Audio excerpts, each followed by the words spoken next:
Hello and welcome to our special episode of our Startup Story podcast. We are in Brussels, in Belgium, right now, and um, we've been here for a day, and today we were thinking about telling you all about it. So the reason why we are in Brussels is that, as you might know from our previous episodes, we are part of the accelerator program Stadium, and one of these program objectives is to bring the startups to the media companies.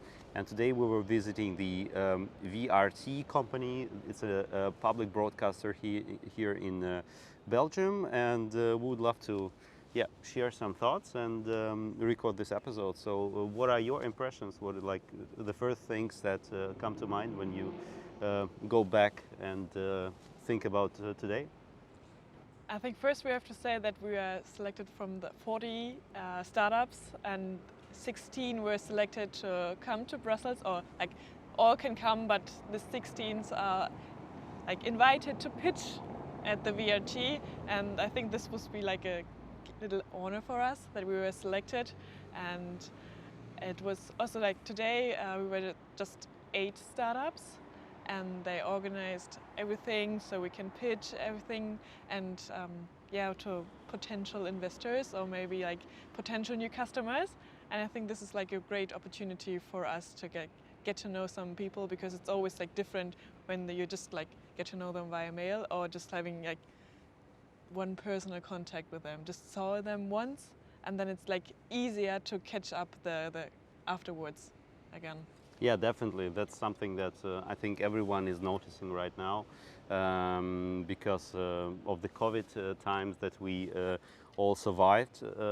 And now you're just noticing this vibe when you're talking to people that you can get through much quicker. Yeah. Than on the call, because inside of I think today was a nice talk with one of the guys from VRT, and we were brainstorming basically the use cases just in front of the computer, just brainstorming the ideas how can they use text to speech in their services.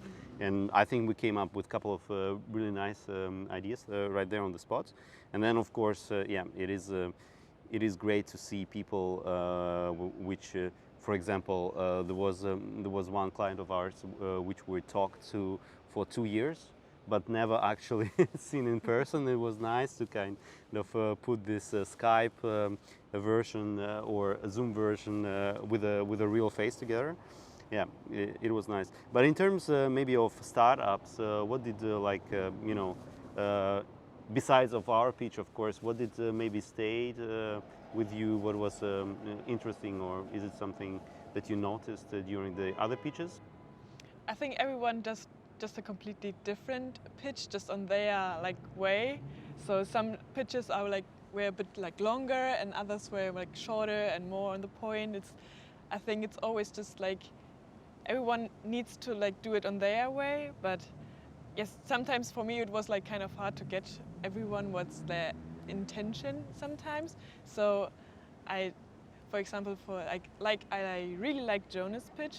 It was from Script Bakery, and it was everything super clear what they're doing. I mean, they're also doing some AI stuff, and it's always like deep technology, and it's for some people who not like super deep in the IT, it's hard to understand, but he done it like really good, that it's like good, understandable, and everyone can get through it. It was not like, I think not everyone does it like on point like this. So, but it was really interesting to see, and also like for us, I think we can take learnings from it, because this was just my first real pitching event, and it was really interesting just to see it in real life, how it is going, and that we can go further with this.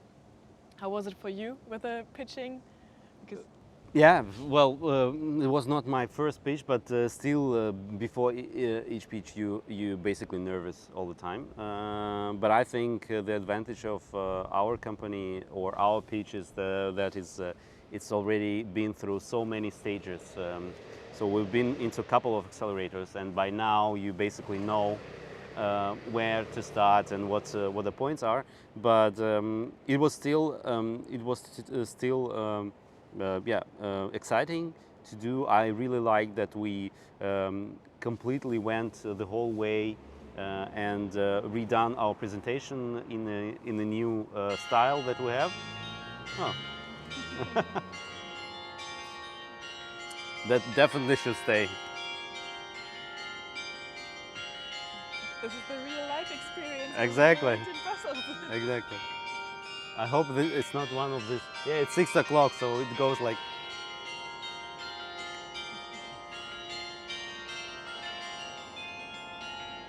Yeah, and we're back from the small commercial pause. I think I think changing the corporate identity, relaunching our startup that we did also in the visual way, it brought like some excitement back to the pitch, and I really loved our presentation right now. So 2, 3, 4, 5, 6. Perfect. What I love from other pitches is that everyone, as you are saying, everyone is doing like a different thing. And some of what I love about these competitions or about these pitching events when you are not the only one pitching is that you can actually learn from others and see, okay, well, this is like a cool slide, or I really should like maybe put this inside of our next pitch and stuff like that. And yeah, it was a overall like great experience also to learn from. And I was excited how many startups are doing AI. How many startups are doing basically are building their own models as well. It was not like that I think even 5 years ago. Today it's like really everything's about building your model, and like 3 of the startups are doing this, and it's very exciting to see how people are how this whole artificial intelligence and machine learning and all the buzzwords that we used to play around with now becoming real products. That is very exciting to see. And everyone is like just using these technology in another way, which is also like kind of interesting, because then you're getting maybe also like inspiration for our products, because they just like see it in a different way and have different thoughts about it. And this is always like nice to have a chat with like other startups, because they are in the same situation than we are, and it's always like good and productive. Yeah. What I love about this is also that because the technology is evolving so fast, and because it's based on always developing algorithms, we, for example, could deliver this amazing example of Flemish language inside of the pitch. It was very important, of course, for us to show, okay, that's how we sound. This is like a pivotal monument of our every pitch. We talk about why we do this.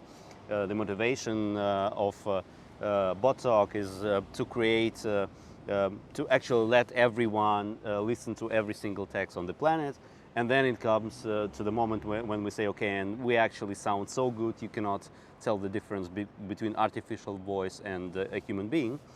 And only about 8 months ago, we didn't have Flemish inside of a platform, because it was very hard language, and now we have, and that is I think a very nice thing, and to show the audience, okay, we have Dutch, but we also have Dutch for Belgium, and that is a great personal, I think for me it was great. And we even had a customer that used to work in another company and was asking us about this language all the time. And now, fortunately enough, he switched to VRT and came to us and said, yes, now you have this language. It was a personally really great experience to hear it. Yeah. Overall, how did you find after the pitch? We went on and had this small demo booth. Each startup could like demo the product and show it in a more consistent, in a more deep way what each startup is doing. How did you find this experience? What did maybe what did catch your attention and so on? I think this would be like it was a really good idea from them to organize it like this, because in the pitch you're just like catching the attention from the audience, and if it's then interesting for them, then they have the chance to come to us. And it's good that we had like this booth, because then you just have like a point to go. Otherwise you can just walk around and try to catch the people. Are you open to talk or not, or how is it? And this is always like then easier to get in contact with them and to go into like a deeper discussion. And I think it worked really good, out, because on our side we don't know like who is like really interested, and then they have just a chance to come to us. Otherwise we just need to go to everyone like, what do you think? Is it interesting for you? Can I get your attention? And this was like a good way, I think. Yeah, definitely. It's a kind of a matchmaking process that I also like.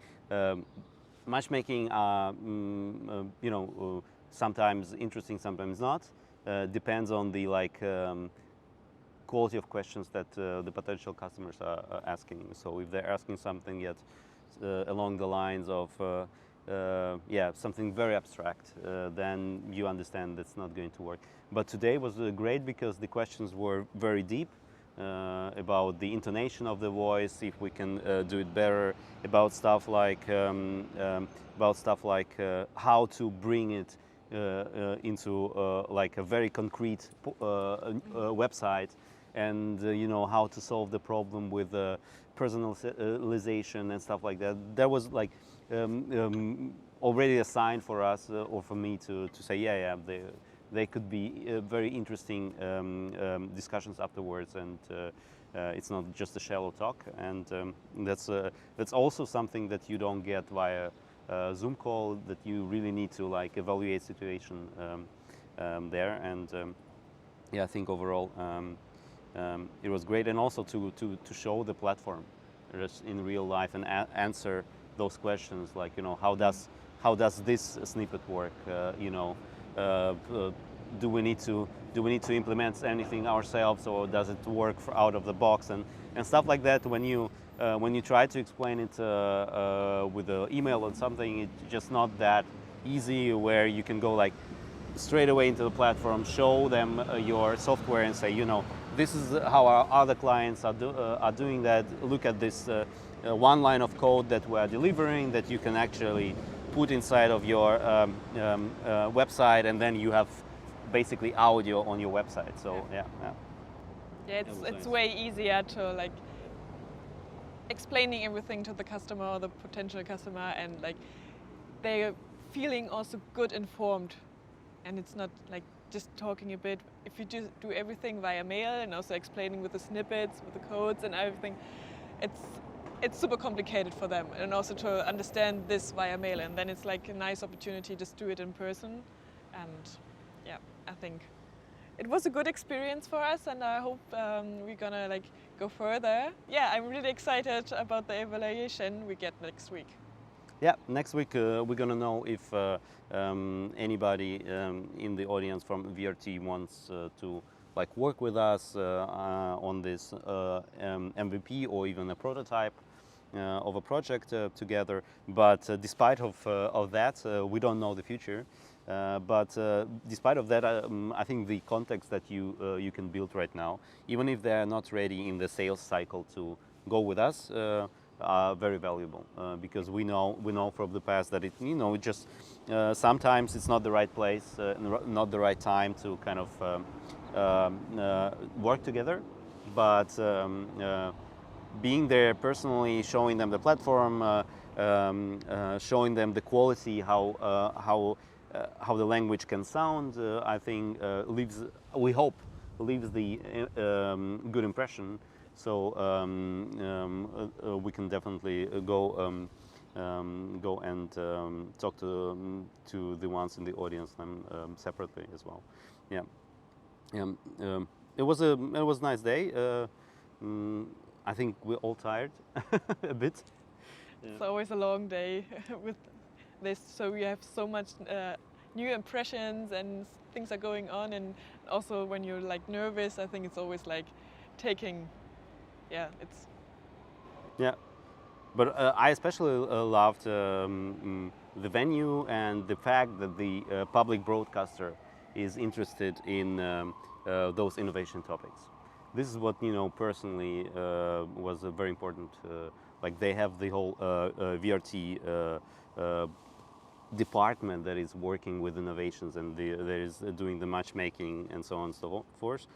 I think that's very important that the public broadcaster thinks about stuff like that to be relevant for the new generations as well. And very cool day, very cool event, and I think we're going to have lots of events like that in the future as well. If you like how this format is working out, record something outside with the wind blowing on and so on and so forth, and the clock is going off, then let us know in the comments, like, subscribe, and do whatever you want. Next week we are in Hamburg at the OMR, and we're hoping to record this kind of video as well.